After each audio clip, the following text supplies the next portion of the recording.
أفلا يتدبرون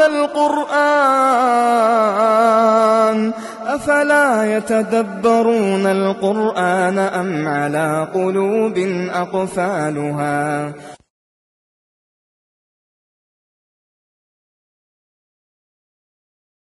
بسم الله الرحمن الرحيم الحمد لله والصلاة والسلام على رسول الله وبعد السلام عليكم ورحمة الله وبركاته.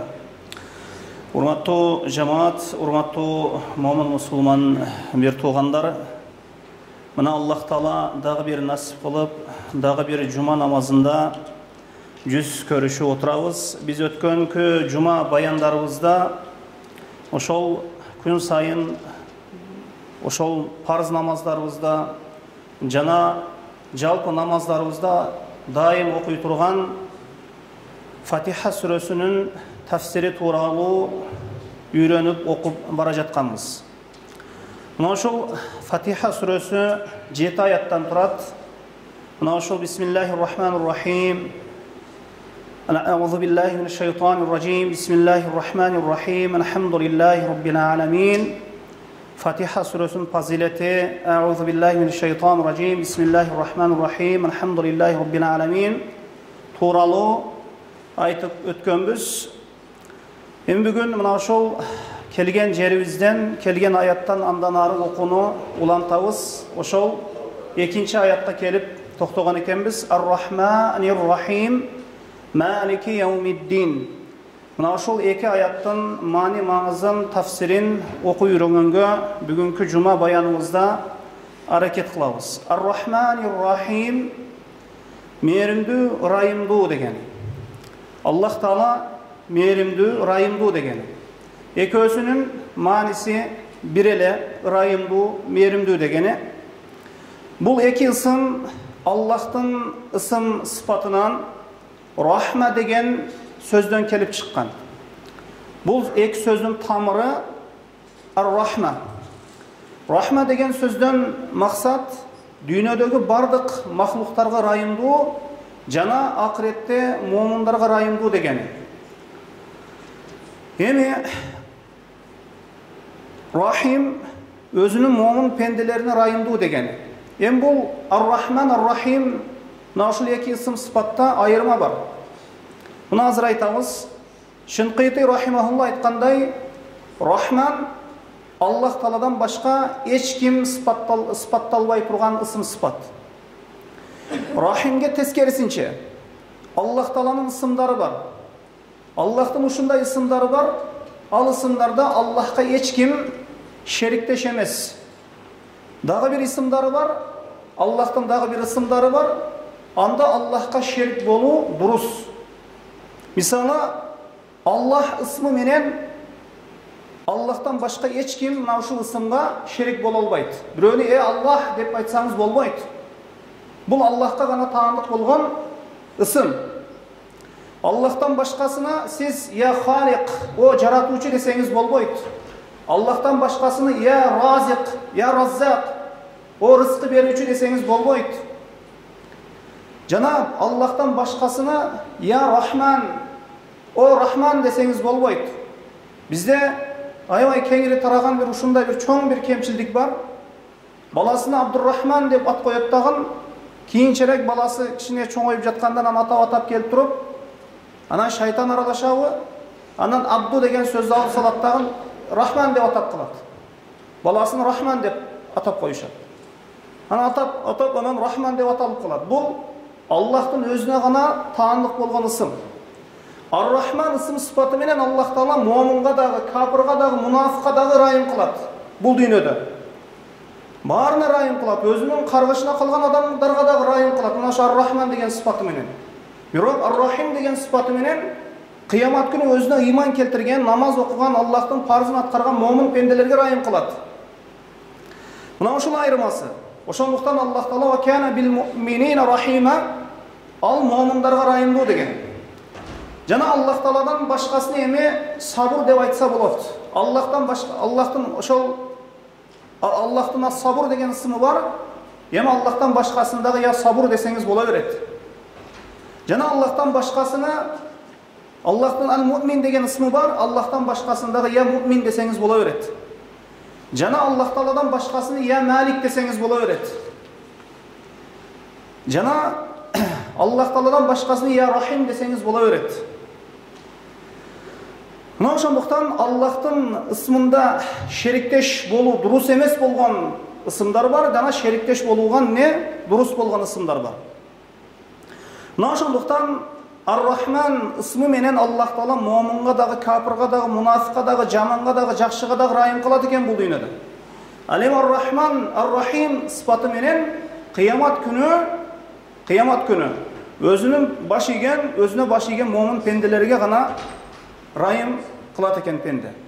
Yemi elhamdülillahi rabbil alamin dep okugan kezde pendede bardık maqtoolor Allah'a taanlık bolsun dep mına ушундай пенде Аллахты алкыштаган, мактаган вакытта Аллахты жакшы көргөндүгү үчүн мактайт. Инсан Аллахты жакшы көргөндүгү үчүн мактайт. Ар-Рахим, Ар-Рахман, Ар-Рахим деп эми Аллахтын ысым сыпатын билгенден кийин Аллах Тааладан үмүт кылат. Эми бизде ушундай бир чоң бир дагы бир кемчиликтерибиздин бирөөсү эч бир амал кылбай туруп эле, эч бир Аллахтын парз ибадатын аткарбай туруп кээ бир адамдар Allah'tan rahimden ümit kılışat. Namaz okuyayt, arak içet, zina kılat. Mına uşunday adamlar ne? Allah meni keşir et deydi. Allah meni keşir et deydi. Men biröөгө ne jamandy kılbasam, biröөнү gıybat kılbasam, biröөнүn malına tiybesem, men Allah keşir et deydi. Biröö жашоосуна карасаңыз arak içet, zina kılat, namaz okuyayt. Allah buyurgan parz ibadatlar jok, anan Allah'tan rahimden kuruuna ümit kılat. Allah meni keşir et deydi. Mına ошондуктан Allah Taala kaçan keçiret, kaçan pendesini rahim kılat. Kıyamat günü. Oşol özüne baş igen pendesine rahim kılat. Yana Abu Hurayra radıyallahu anhu'dan tömönkü hadis kenet Peygamberimiz sallallahu aleyhi ve sellem aytты, Allah Taala'nın 100 rahimi bolup 100 rahiminden bir rahimin insan, cin, hayvanlarga düşürdü deydi. Mına oşol sebepti özara birbirlerine mehrimli boluşat, boroker boluşat.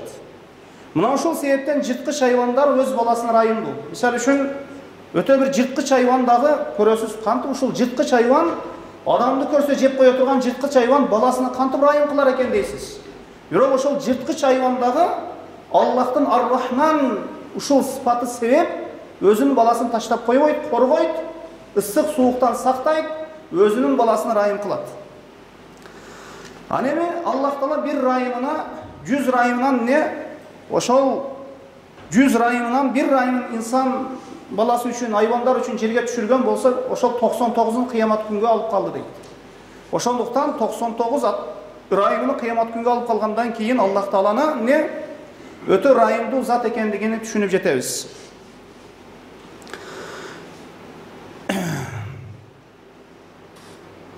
لو يعلم المؤمن ما عند الله من العقوبة ما طمع في الجنة أحد. Mana hadis gelet. Sahih Müslim'de hadis sahih. Eğer mu'min kişi Allah'tan aldığındağı azapты bilgende cennetinden ümit kılbay kılat ele deydi. Allah'tan aldığındağı azapты bilgende. وَلَوْ يَعْلَمُ الْكَافِرُ مَا عِنْدَ اللّٰهِ مِنَ الرَّحْمَةِ مَا قَنِتَ مِنَ الْجَنَّةِ أَحَدٌ. Eğer kafir kişi Allah'tan aldığındağı rayımdı bilgende anda bir dagı kafir Allah'tan cennetinden ümitsiz bolboyt ele deydi. Mana ошол Ar-Rahman Ar-Rahim'de kıskaça tafsiri mаңызы. Andan keyingisi Maliki Yevmiddin. Mana ошол ayat ne manini bildiret? Gün sayın namazda okuyubuz. Maliki Yevmiddin dep aytıp jatabız. Mından maksat emne?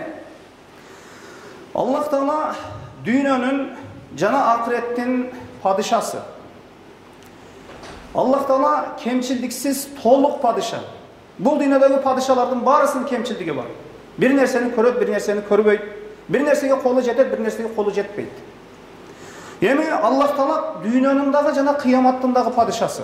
Buga hiç kim teң şerik bola albayt. Oşonduktan kıyamat günü Allah Taala жақшының жақшылыгына, жамандын жамандыгына жараша сыйнайт, жазалайт.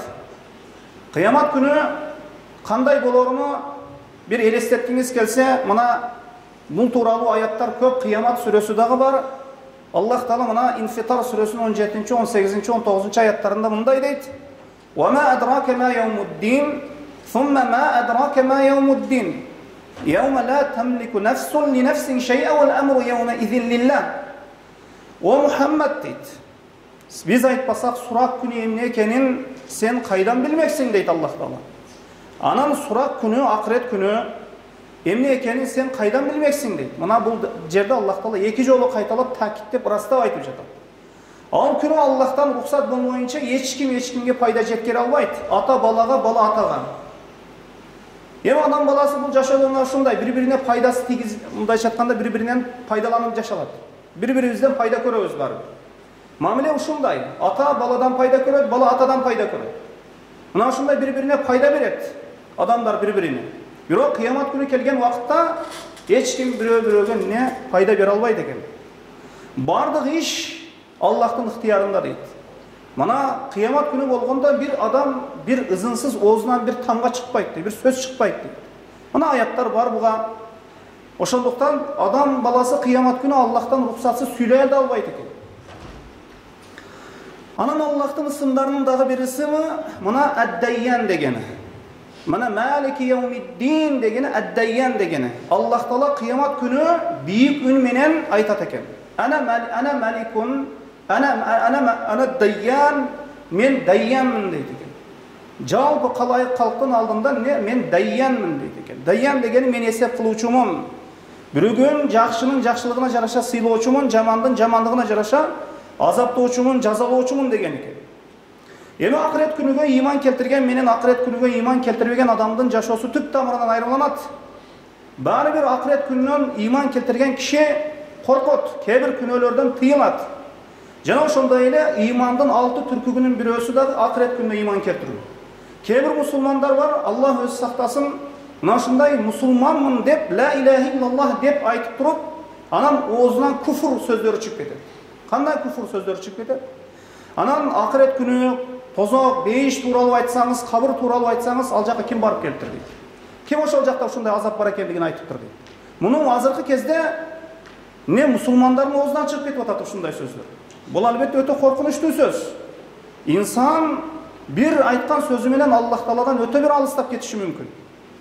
Мына ушул күн, кыямат күн пенде Раббисинин алдында туруп эсеп берет. Бирөөдөн кичине карзыңыз болуп кала турган болсо, канчалык не ошол адамга не кандайча айтканда зависимый болуп калабыз бул жашоодо. Мына ошондуктан эми Аллах Таала ушунча берген неимат, ушунча жакшылык инсан баласы Раббисинин алдында туруп эсеп берет. Эми ошондуктан Малики Яумиддин аятын түшүнгөн инсан өзүнүн бул жашоодо эмне экендигин жакшы билет. Инсанбы? Пенде ордуну жакшы билет. Ким экендигин. Пенде өзүн ким экендигин жакшы билет. Кайсыл жерге барарыны, кайсыл жерден келгенини, кайсыл жерге барарын жакшы билип алат. Ошондуктан эми инсан көп мындайча айтканда талтай болуш керек. Аллах кыямат күндүн падишасы. Анан Аллахтын азабы, ачуусу көрүнө турган бир күн бул. Ал күндүн падишасы бир Аллах болот. Ал күндө падишалар менен бүт кедей бай бир катарда турат. Адамдар качып Ибрахим алейхиссаламга барат экен, Нух пайгамбарга болот экен. Анан инна рабби кад галиба ал-яума галабан лам ягдаб каблаху мислаху каттун. Мана ошо Нух пайгамбарга барган кезде, Ибрахим пайгамбарга барган кезде адамдар ошолор айтат экен, мына бүгүн Раббим мына ушундай ачууланган дейт. Мурда мындай ачууланган эмес дейт. Эң Аллахты каттуу ачууланган күн мына ушу кыямат күнү болот экен. Мындан кийин да Аллах Таала мындай ачууланбайт экен. Аллах райымдуу деп инсан баласы чектен чыкпоосу керек. Бир күн бар, ал күнү Аллах ачуулана турган күн болот. Ошол кыямат күнү. Ошол күндүн эсебине карап туруп иш жасоо, ошол күндүн падишасы болгон Аллахты дайыма не эстеп туруубуз керек бенде. Мына кыямат күнү Аллах Таала мына айтат Кур'ан-ы Керимде: "Яума ла янфау малун ва ла банун". Инсан баласынын табияты ушундай. Мына Аллах Таала кыямат күнү бала чака, мал, мүлк пайда бербейт дейт. Эми инсандын табияты ушундай. Инсан бул жашоодо бала чака топтойт, мал, мүлк топтойт. Ушул баарыбыздын аракетибиз да ушул. Жашоодо мал, мүлк топтоо керек, жана бала чака топтоо керек. Күнү түнү ушуга аракет кылабыз. Өлүп кеткенге чейин ушуга аракет кылабыз. Ал эми кыямат күнү болгон кезде мына ушундай тер төгүп топтогон бала, мал, мүлк, бала чака пайда бербейт экен. Инна Rabbi гафурур рахим. Албетте Аллах Таала бары бир кыямат күнү рахим сыпаты менен өзүнө баш ийген пенделерине райымдуу болот экен. Эми инсан ибадат кылуудан алдын Аллах Тааланы таанып билүү керек. Инсан Аллахты тааныбай ибадат кыла турган болсо, ошол ибадатта жалпоолук кылат, же ошол ибадатты таштап салышы мүмкүн. Ошондуктан инсан качан Аллахты таанып, мынол аяттардын маанисине түшүнүп, Куран окуган кезде, намаз окуган кезде, ал эч качан намазды таштап койбойт. Орозого не кайдыгер мамиле жасабайт. Анткени ал коркот кыямат күндүн падышасынан коркот. Малик яумиддин дегенде, кыямат күндүн падышасы бир гана Аллах дегенде пенденин жүрөгүндө алымдар айтат коркуу пайда болуш керек дейт. Ар-Рахманур Рахим дегенде Аллах Тааладан үмүт пайда болуш керек. Аллах Таалага үмүт пайда болуш керек. Алхамдулиллахи Rabbil Аламин деген кезде Аллахты жакшы көрүп сүйүш керек. Мына ушул 3 сыпат пайда болуш керек экен. Пайгамбарыбыз саллаллаху алейхи вассалам бир хадисинде айтат, бир кишини бир амалы жаннатка алып кирип кетти дейт. Эми силерден алдыңкы үммөттө бир инсан бар эле дейт. Бирок ал инсандын өтө эле көп жакшылыктары жок эле дейт. Бирок момун инсан эле. Аллах ошол инсандын жанын алганда эмне амал кылдың дейт. Жанагы инсан айтат, мен көп деле амал кылганым жок, бирок бир амалымды билемин дейт. Мен соодагер элем. Адамдарга карызга нерсе берет болчумун дейт. Карызга товар берет болчумун. Анан кызматчыларымды жиберип барып айтат элем, кызматчыларыма айтып жибергенимде карызды топтоп келүү үчүн. Барып, акчасы болсо берсин, акчасы болбосо кийин берет. Де мына ушундай адамдарга не карызым себептүү бир оорчулук, машакатты мындайча айтканда кылбай, ошол ишимди карызы бар, ошол мүмкүнчүлүгү берген адам, мүмкүнчүлүгү болгон адамдан карызымды алып кел, мүмкүнчүлүгү болгондо качан мүмкүнчүлүгүң болгондо бересиң деп мына ушундай сөз менен Аллах ыраазылыгы үчүн жиберет элем дейт. Мына ушул бир жакшы бир Аллахты таанып жасаган амал үчүн бейишке кирип кетти деген экен пайгамбарыбыз саллаллаху алейхи вассалам. Абдулла ибн Умардан мына риваят кылынат, пайгамбарыбыз саллаллаху алейхи вассалам айтат: Аллахтын пенделеринин бири: "О Аллахым, мактоолордун баарысы сага таандык. Бул мактоо сенин затыңдын улуулугуна лайык боло турган мактоо жана сенин улуу падышалыгыңа лайык боло турган мактоо болсун" деп Аллах Тааланы мактап койду. Бул сөз, мынау азыр арабчасын айтам бул дуаны. Бул сөз пенденин амалдарын жазып туруучу эки периштени кыйнап койду. Анан жанагы ажыр сыйлыгыны кандай жазууну билбей эки периште Аллахтын алдына көтөрүлдү. Анан Аллах Таалага айтышты, Аллахтын алдына көтөрүлүшүп: "О Раббибиз, бир пендең сага бир мактоо айтты, анын сыйлыгын кандай жазууну билбей жатабыз" дешти. Ошондо Аллах Таала ошол пендесин айтканын билсе дагы сурайт экен. "Эмне деп айтты пендем?" деп сурайт. Ошондо эки периште: "Я Рабби лакал хамду кама янбагhi ли жалали вajhika ва азима султаник" деп мактоо айтты дешет. Аллах Таала айтат: "Пендем кандай айткан болсо, дал ошондой жазып койгула, анын сыйлыгын менин алдыма келгенде өзүм беремин" дейт. Ибн Мажа рахимахулла риваят кылган сахих хадис. Инсан, ар бир инсан барар жерибизди жакшы билишибиз керек. Аллах кыямат күнүнүн падышасы. Аллахтын ачуусу мына ушул кыямат күнү каттуу келет экен. Мындан башка эмне? Вакытта мынчалык буга чейин Аллах Таала ачууланган эмес, мындан кийин дагы ачууланбайт экен, бирок кыямат күнү каттуу ачууланат экен. Кимге ачууланат? Өзүнө капыр болгон, Аллахка ширк келтирген, Аллахтын каргышына калган, мына ушундай пенделерге, Аллахтын райымынан куулган пенделерге Аллах Тааланын эмне? Ачуусу келет экен. Анан кыямат күн бул жөн эле күн эмес. Бул дүйнөнүн бүткөнү, инсан, ар бир инсан ошол адам баласы жаралгандан тартып, бардык инсан баласы махшарга топтолуп, кылган амалдарына азап бере турган, мындайча айтканда, жакшылыгына жараша жакшылык, жамандыгына жараша жамандык менен азап менен жазалана турган, ошол жазалана турган күн. Эми инсан бул жашоодо баарыбыз эмне күнөө кылганыбызды, эмне жакшы иш кылганыбызды баарыбыз жакшы билебиз. Ар бир инсан жакшы билет. Нени баскандыгын, нени кармагандыгын, кайда жүргөндүгүн, нелер айткандыгын баары инсан жакшы билет. Кыямат күнү инсан баласы Eç bir nersesini jaşırıp kala albaydı. Bu jaşoodо bir aytkan sözünüzdü aytmadım dep çıkışınız mümkün. Kebir adamlar bu sözünüzge işenişi da mümkün, işenbешi da mümkün. Bu jaşoodо kutulup ketүү оңой. Bu eşikten çıkıp tige eşikten çıkıp ketүү, bu eşikten kirip tige eşikten çıkıp ketүү оңой. Baribir insan balası. Yok, kıyamat günü андай bolboyt. Kıyamat günü insan balası har bir amalına cevap beredi. Mana Peygamberimiz sallallahu aleyhi ve sellem'den en suyuktуу kızı, Peygamberimiz sallallahu aleyhi ve sellem ölümünün aşol ölüm töşөгүндө жаткан кезде menden keyin үй бүлөмдөн, meni жақынымдан en жақындарымдан менин артымдан birinci болуп бара турган сенсиң деп, ошол эң жакшы көргөн кызы Фатиманы мына ушундай айткан экен. Peygamberimiz sallallahu aleyhi ve sellem урматтаган, жакшы көргөн кызы ошол мына Peygamberimiz sallallahu aleyhi ve sellem'e özünün kızı bolgon Fatima'ga şunday aytkan eken. Ya Fatima binte Muhammed. O Muhammed'in kızı Fatima degen. Selini min mali ma şiti. Sen mal mülkten surasan bana kalaganыңды sura deydi. Menden kalaganыңды sura. Ne mal suraysın, ne suraysın bana kalaganыңdan sura menden. La ugni anki min Allahi şey'en. Men senin için etten kıyamat günü Allah'tan azabından bir nerseni kemitip, bir nerseni koşup, bunday Allah'tan azabından bir kutulturup koya turgan bir küçükö, bir kudretke, bir mümkünçülükке ие emesmin dep Peygamberimiz sallallahu aleyhi ve sellem jakın kızını esketkenden keyin emi başkalarыбыз özümüzdü ordubuz kaysıl jerde ekendigini bul jaşoodо jana pende kim ekendigini, Rabbisi kim ekendigini bilip alsak mına ушул hadislerden açık aykın bolat eken. Mına ушул Ar-Rahmanur-Rahim menen Maliki Yevmiddin'din kıskaça mani mаңызы. Oşonduktan oku үйрөнүp alыңыз. Elhamdülillahi Rabbil alamin, Ar-Rahmanir-Rahim, Maliki Yevmiddin degende ne dep aytıp atat Allah Taala? Dep mına ушул сүрөгө, mına ушул Fatiha сүрөсүnü farz namazda 17 жолу окуйбуз күн сайын. Nafil namazlarda koşkondo 32 жолу окуйбуз.